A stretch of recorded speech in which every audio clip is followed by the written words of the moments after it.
अस्सलाम वालेकुम व्यूअर्स।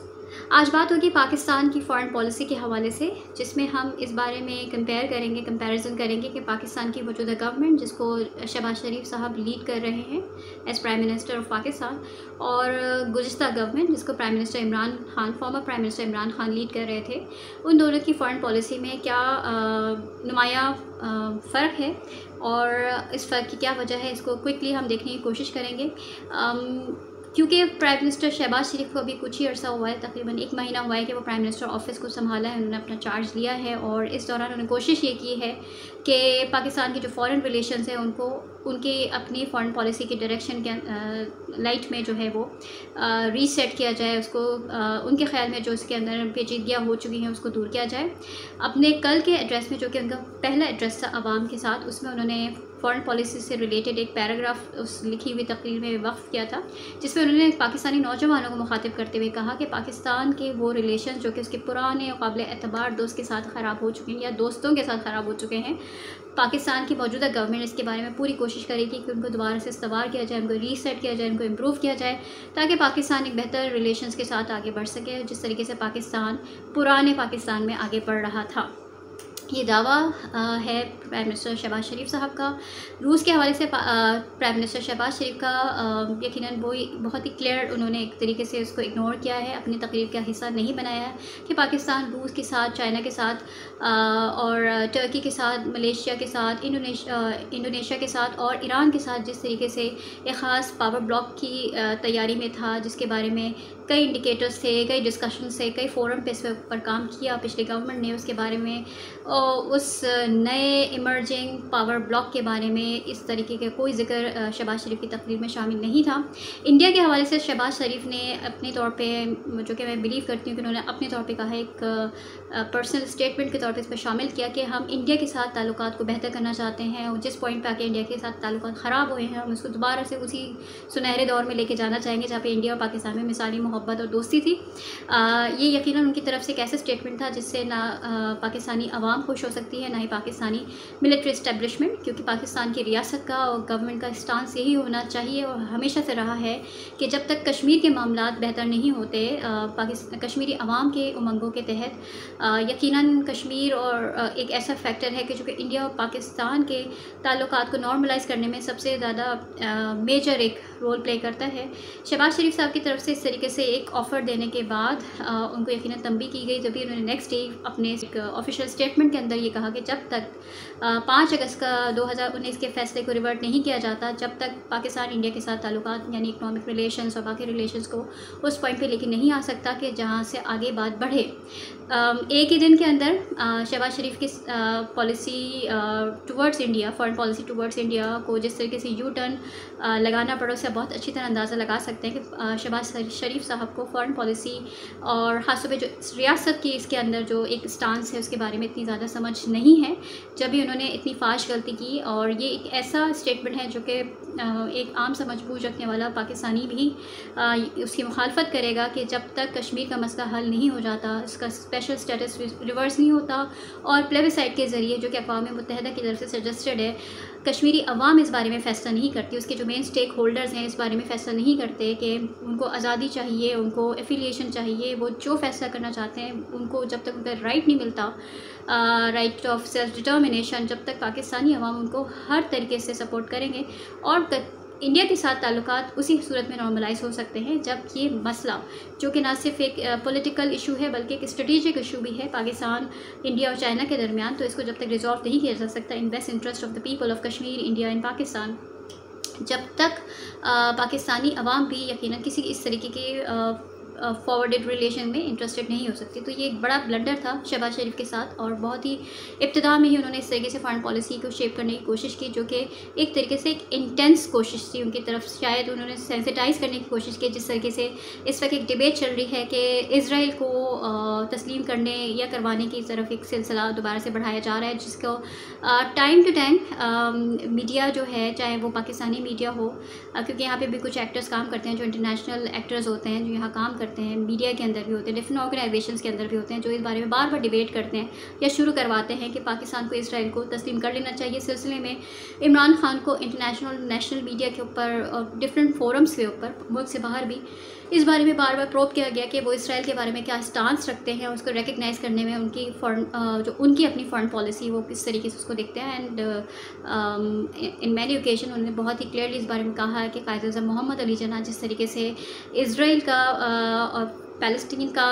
जो एक कॉन्फ्लिक्ट है, इसको लेजिटिमेट पैलेस्टीनियन स्टेट के तौर पे जब तक रिजॉल्व नहीं किया जाता या लेजिटिमेट इजरायली स्टेट के तौर पे नहीं जब तक स्टेटस दिया जाता, उस वक्त तक पाकिस्तान यकीनन इसराइल को एक स्टेट के तौर पे रिकग्नाइज़ नहीं करेगा। एक बहुत ही क्लियर स्टांस था। लेकिन अब जिस तरीके से 1 महीने के अंदर अंदर ही पाकिस्तानी वफ्द ने इसराइल में प्रेसिडेंशियल लेवल पे मुलाकात की है, बज़ाहिर ये बताया जा रहा है कि कुछ पाकिस्तानी नज़ाद अमेरिकन थे जो कि इस मुलाकात का हिस्सा रहे हैं, वो शायद अपनी कोई पर्सनल हैसियत में उनसे मुलाकात कर रहे थे। इजरायली प्रेसिडेंट यकीनन पर्सनल लेवल पे पाकिस्तानी डेलीगेट को मिलने में इस तरह की कोई दिलचस्पी नहीं रखेंगे, जबकि 2 कंट्रीज़ के दरमियान बज़ाहिर कोई रिलेशंस भी नहीं है। तो ये कह देना कि ये कोई इनके कोई ज़ाती कनेक्शंस के ऊपर भी कोई मुलाकात हुई है, ये यकीनन ऐसी बात है कि जिस पे कोई भी यकीन करना नहीं चाहेगा। दूसरी चीज़, एक बहुत इंटरेस्टिंग बात यह है कि उसी डेलीगेट का हिस्सा अहमद कुरैशी साहब, जो एक जर्नलिस्ट हैं और एक पॉलिटिकल एक्टिविस्ट भी हैं, उनकी उसके अंदर शमूलियत इस लिहाज से भी नहायत ही नागवार लोगों को लगी और चौंका देने वाली लगी, क्योंकि वो पाकिस्तानी स्टेट टेलीविज़न PTV के एम्प्लॉई हैं बाकायदा, बगैर PTV की तरफ से, स्टेट ऑफ पाकिस्तान की तरफ, गवर्नमेंट ऑफ पाकिस्तान की तरफ से NOC दिए बगैर वो इसराइल को विज़िट नहीं कर सकते। और वो किस तरीके से उस डेलीगेशन का हिस्सा बने हैं, इसके बारे में यकीनन उनको वजाहत देनी चाहिए। और इस जो ट्रिप है, जो कि इस मौजूदा गवर्नमेंट के दौरान ये जो विज़िट हुआ है, इसको एक तरीके से नज़रअंदाज करना पाकिस्तानी सीरियस हलकों में, चाहे वो दानिश्वर हों, चाहे वो हम जैसे वो लोग हों जो पाकिस्तान के लिए सीरियसली कंसर्न हैं, उनको यकीनन इस बारे में सोचना भी चाहिए और सवाल भी करना चाहिए। तो ये डिफरेंसेस है पाकिस्तान की फॉरेन पॉलिसी में। पाकिस्तान अमेरिका के साथ अपने ताल्लुकात बेहतर रखने में किस हद तक संजीदा था, लेकिन उसके साथ साथ पाकिस्तान अपनी इकनॉमिक वेलबींग के लिए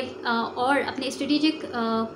रिलेशंस को मज़ीद स्ट्रॉन्ग करने के लिए, ख़ित्ते में अपने लिए नए पार्टनर्स तलाश करने के लिए, जिस तरीके से नए पार्टनर्स के साथ साथ नए वेंचर्स की तलाश में था, इसके लिए गुज़िश्ता 3 साल से इस बारे में कोशिशें हो रही थी, उसको रिवर्स बैक किया गया to the point which was there before August 2018 के दोबारा से कोशिश ये की जा रही है कि हम उसी नेक्सस का हिस्सा बने रहें, जो कि हम गुज़िश्ता 70 साल से ज़्यादा है और जिससे हमें कोई ख़ास फ़ायदा नहीं हुआ, बल्कि उमूमी तौर पे देखा जाए तो नुकसान ही हुआ है। पाकिस्तान की फॉरेन पॉलिसी हमेशा एक तरीके के प्रेशर का शिकार रही है और नए पार्टनर्स और नए एवेन्यूज़ तलाश करने में पाकिस्तान को नहायत ही शदीद रिस्ट्रिक्शंस का सामना करते रहना पड़ा है। तो फॉरेन पॉलिसी के डिफरेंस आप उसको बहुत आराम से देख सकते हैं कि गुज़िश्ता गवर्नमेंट ये चाह रही थी कि पाकिस्तान अपने ख़ित्ते के अंदर ही नए पार्टनरशिप की तरफ जाए, जो कि ख़ित्ता पूरी तरीके से भरपूर है, नेचुरल रिसोर्स में भी, स्ट्रेटिजिक रिसोर्स के अंदर भी, ह्यूमन रिसोर्स में भी। तो इन तमाम में जब हमारे ख़ित्ते के अंदर ही करीब तरीन ममालिक ही जब हमारी हेल्प कर सकते हैं, हमारे साथ कोऑपरेट कर सकते हैं, हमारे साथ इन्वेस्टमेंट्स कर सकते हैं, तो हमें इसको इग्नोर नहीं करना। तमाम तरह मेजर माइनर पावर्स के साथ अच्छे ताल्लुकात रखने में भी यकीनन कोई हर्ज नहीं था। दूसरा पॉइंट जिसमें इंडिया के लिए पाकिस्तान की फॉर्मर गवर्नमेंट का बिल्कुल क्लियर स्टांस था कि इंडिया से ताल्लुकात उसी सूरत में बेहतर हो सकते हैं जब इंडिया अगस्त 5 से पहले वाले स्टेटस पे कश्मीर को लेकर आए, उसके बाद इस मामले को कश्मीरी अवाम की उमंगों के मुताबिक तय किया जाए और आलमी सतह पे, यूनाइटेड नेशंस की सतह पे इसके जो रेजोल्यूशंस हैं उसकी रोशनी में इस मामले को तय किया जाए। ये हमेशा से पाकिस्तान की रियासत और पाकिस्तानी अवाम का एक स्टांस रहा है, इसी को बरकरार रखा गया पिछली गवर्नमेंट के भी फैसले में। तीसरा पॉइंट जो है वो खासतौर पर रूस से रिलेटेड है। पाकिस्तानी करंट गवर्नमेंट रूस से मुलाकात भी करी, रूसी सफ़ीर से मुलाकात हुई है प्राइम मिनिस्टर शहबाज शरीफ साहब की, लेकिन बाकी तमाम वफूद की मुलाकात के बरक्स रशियन डेलीगेशन से, रशियन एम्बेसडर से मुलाकात को पाकिस्तान के PMO जो है प्राइम मिनिस्टर ऑफिस ने ना तो ट्वीट किया, ना उसकी कोई पिक्चर शेयर की, बल्कि पाकिस्तान की फॉरेन मिनिस्ट्री ऑफिस जो है जो कि रशिया मॉस्को में है, उनके ज़रिए वो ट्वीट करवाई गई पिक्चर्स वगैरह। लेकिन यहाँ से पाकिस्तानी प्राइम मिनिस्टर ऑफिस से इसकी कोई ख़बर और कोई तस्वीर तक शाये नहीं की गई, क्योंकि उसी दौरान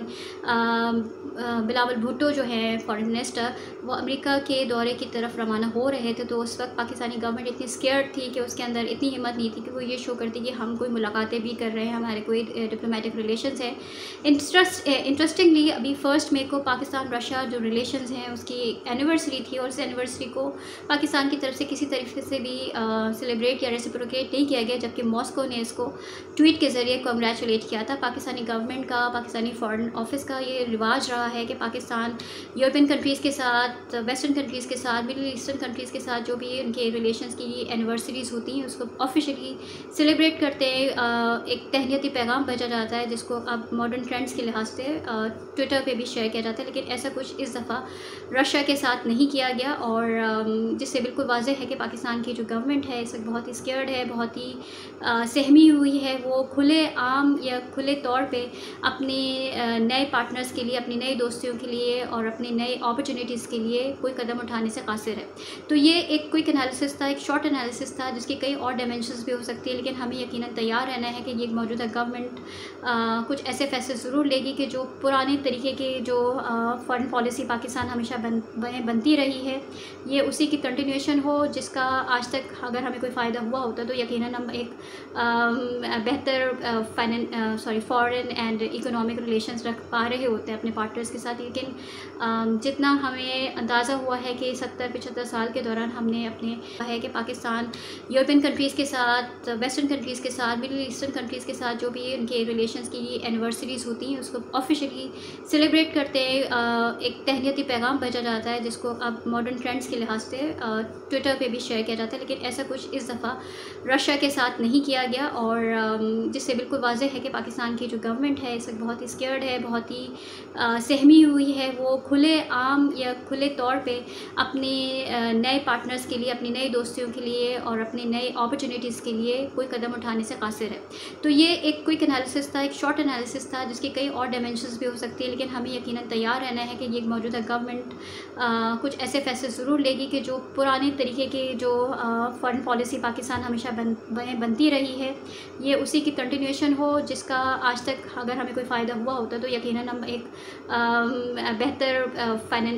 फॉरेन एंड इकोनॉमिक रिलेशंस रख पा रहे होते हैं अपने पार्टनर्स के साथ। लेकिन जितना हमें अंदाज़ा हुआ है कि 70-75 साल के दौरान हमने अपने रिलेशंस को महदूद रख के सिर्फ कुछ पावर्स की तरफ अपना चेहरा, अपना रुख रख के हमने अपने अपॉर्चुनिटीज़ को यकीनन बहुत ज़्यादा मिनिमाइज़ किया है, और अगर हम दोबारा से उसी खौफ का, उसी डर का, उसी दबाव का शिकार हो जाते हैं तो हम मज़ीद अपनी अपॉर्चुनिटीज़ को लिमिटेड करते हैं। मुझे इस बारे में इंतज़ार रहेगा कि आप भी अपनी राय इसमें ज़रूर दें कमेंट बॉक्स में, कि आप पाकिस्तान की पुरानी जो कि 3-4 साल के दौरान हम फॉरेन पॉलिसी डायरेक्शंस देख रहे थे वो, और अब मौजूदा गवर्नमेंट का जो एक स्टांस है फॉरेन पॉलिसी के हवाले से, उसमें क्या फ़र्क देखते हैं, इसको सही समझते हैं, इसको नुकसानदेह समझते हैं। जैसा भी आपकी राय है ज़रूर दीजिएगा। Thank you very much.